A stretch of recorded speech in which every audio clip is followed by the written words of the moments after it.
Hello and welcome to another educating episode of the program Agric Today.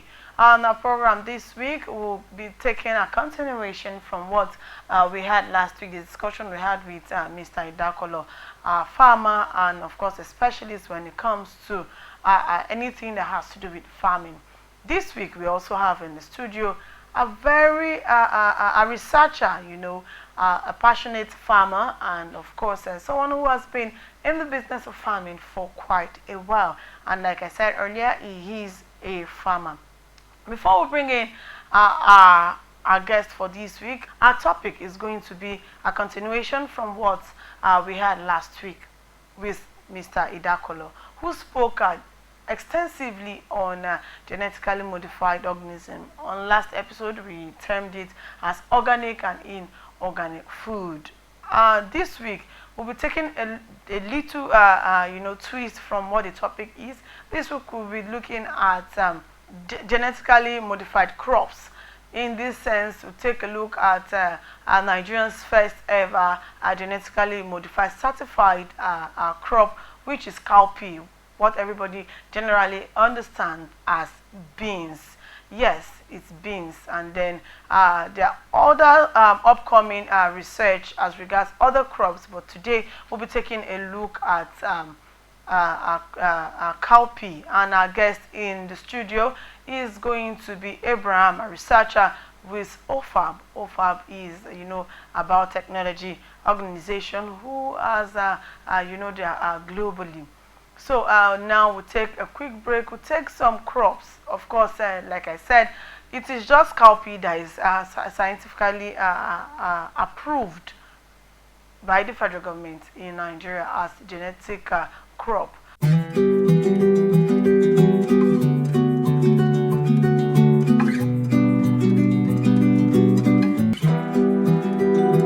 This is Agricultural Research Council of Nigeria, ARCN. Let's go to farm.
It's still the program Agric Today, and we have in the studio Mr. Abraham, who is a researcher and is here to really come and talk about the genetically modified crops. Yes, organic farming is an advanced method of farming processes to ensure that we are able to produce more, and to also ensure that we produce more healthy alternatives for the people aside the natural farming processes. So organic farming is the next thing or the new kid in the block in the agricultural sector today, because it can be practiced all around in all seasons, and it has shown to have improved food production and also seamless agricultural processes as well. Yes, organic farming is the way to go for Nigerians, because we can say that some people still have the problem of enough land to be able to do agriculture. But when we talk of organic farming, you can actually use a little portion of land to achieve so much more. So some Nigerians have embraced it, and so many other people are also looking at the possibility. But the thing is that with the growing population of Nigeria that is growing in leap and bounds, the normal agricultural method that we are using will need to be subsidized with organic farming, so that we can have improved production as well. So I think organic farming is the way to go for Nigerians.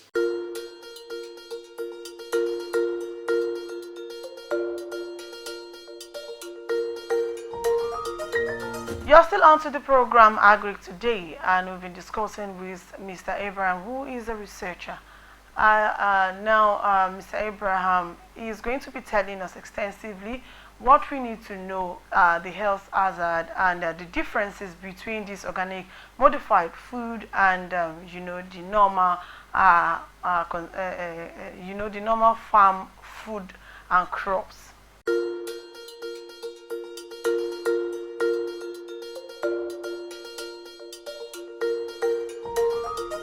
Yeah, organic farming has a lot of advantages, which Nigeria needs to also embrace as well. You will know that even in some natural grown crops, there are some that you will take based on pest activities and some other things that will cause upset in the stomach and could also cause death as well.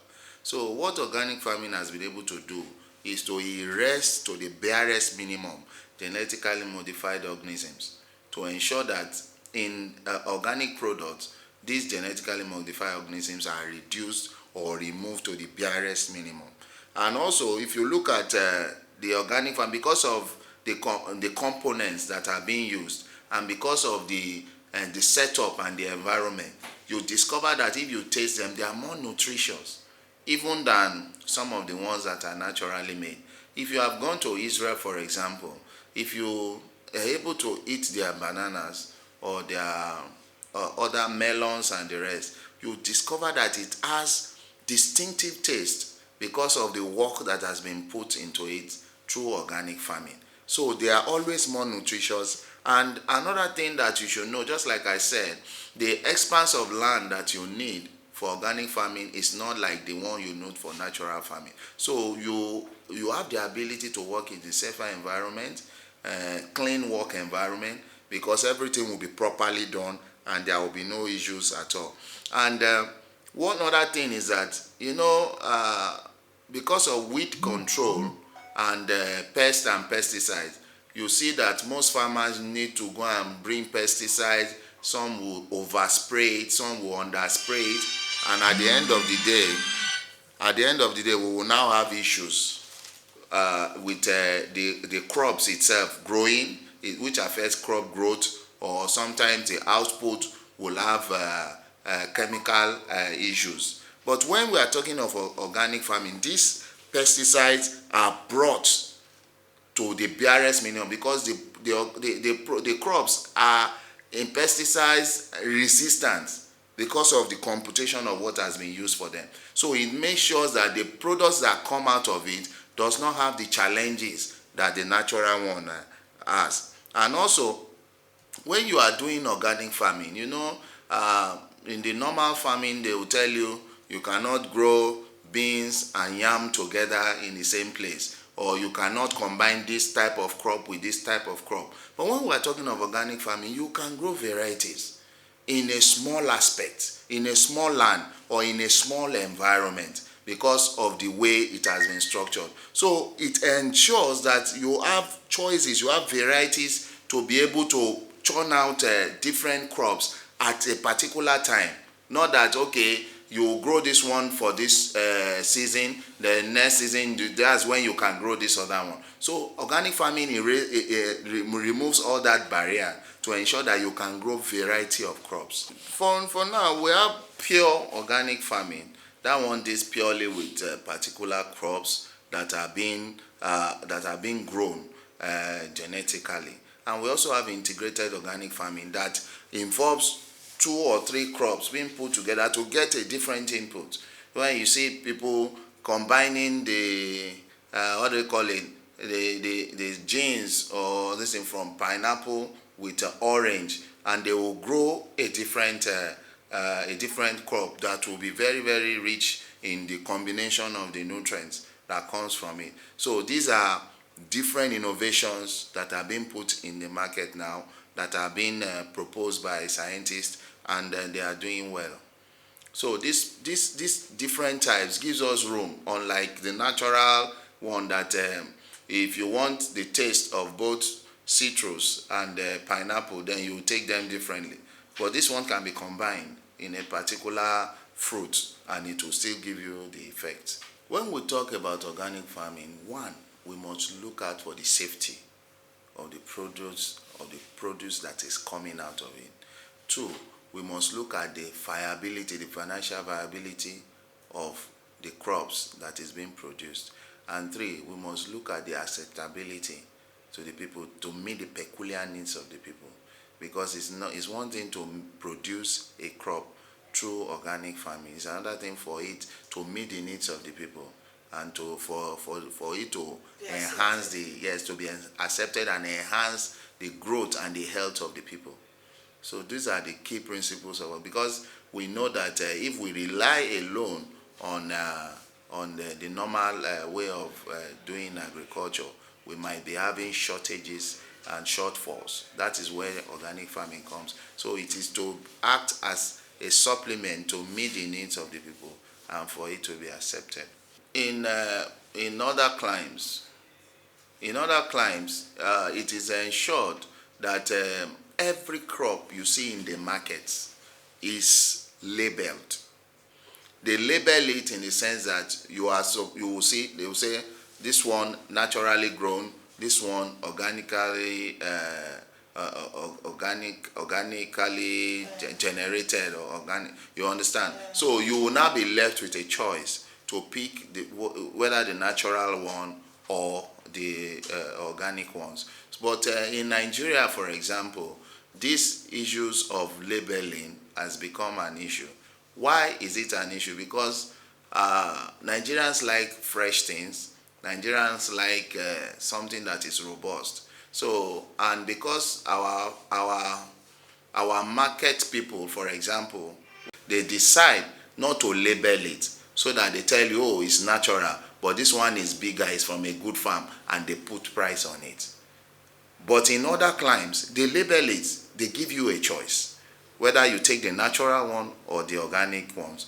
But in Nigeria, we need to get to that level where we will be able to get to the market and it will be labeled, this one is natural, this one is organic, these are the various prices, then you will be left to choose. They face a lot of problems. Number one of it is high cost.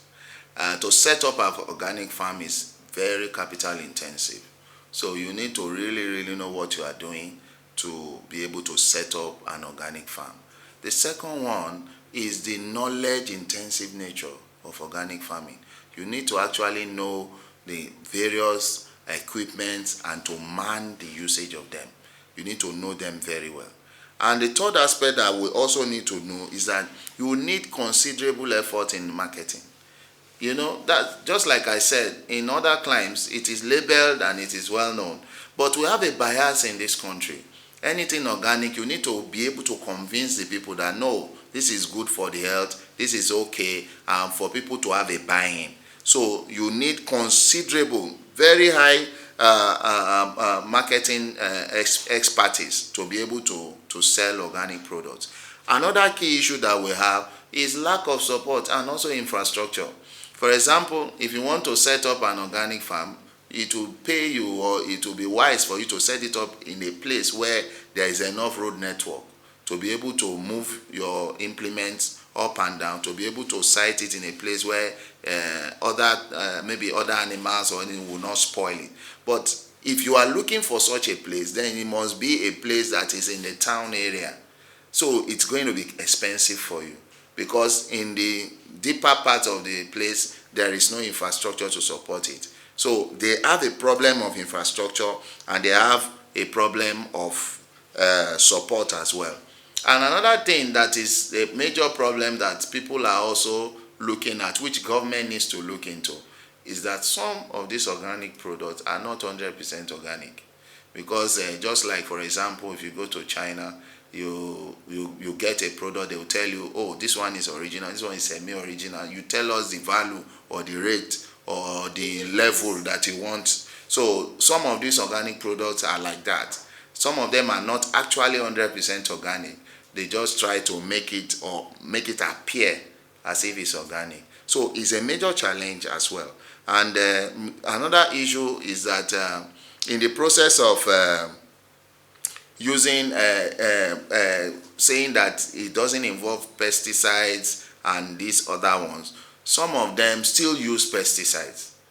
Under normal circumstances, they are not supposed to use it, but maybe because of failure to do one or two things to put in place, they still use pesticides to be able to churn it out, and this information might not be given to the people. So at the end of the day, it becomes a health risk. Nigerians should always watch out, because most of these products, chicken and the rest that are coming from such places, are finding their way into the country. So we need to watch out, we need to be careful, we need to watch what we eat, because all of them have residual chemicals that is harmful to health. And that's why you see ailments like cancer is increasing in Nigeria. So we should be careful. Some people will say, oh, the natural ones that are rare is more expensive, the ones that are imported are cheaper.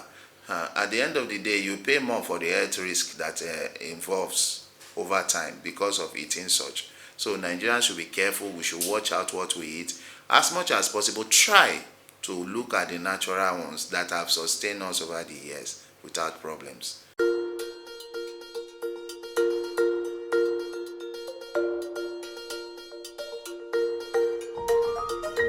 That's it on the episode of the program Agric Today for this week. Join us again, same time, same station next week. I remain your host, Amin Khadija Oluwatoyin.